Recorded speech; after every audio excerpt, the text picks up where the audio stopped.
Hi guys! Welcome to Beth Mary's Lutong Bahay channel.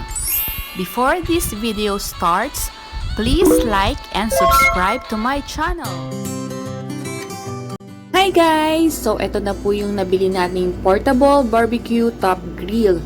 So pwede po itong gamitin sa any kind of stove like gas burner, electric stove, or dito sa ating ceramic stove.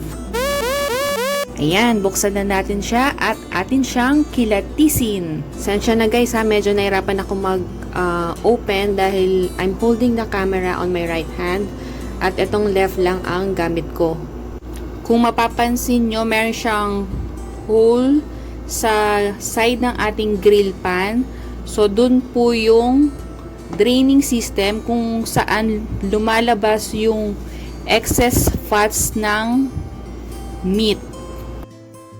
Regarding naman sa material na ginamit dito sa ating grill pan, magaang lang siya at non-stick at meron siyang mga gold na dots na mas pinaganda niya yung itsura ng ating grill pan. Regarding naman sa texture ng bali yung sides niya, pag hinipo mo medyo unrefined yung kanyang texture. So nandun yung feeling na para kang masusugatan.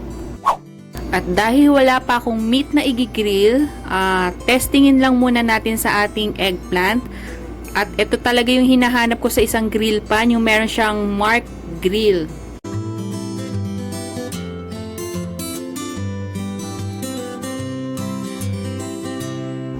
So, overall, gustuhan ko yung functionality niya na meron siyang grill mark at non-stick na rin siya, so hindi tayo mahihirapan na dumikit yung ating meat sa ating grill pan.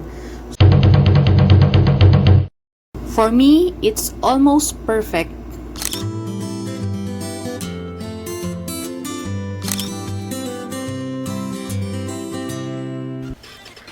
Thank you for watching guys!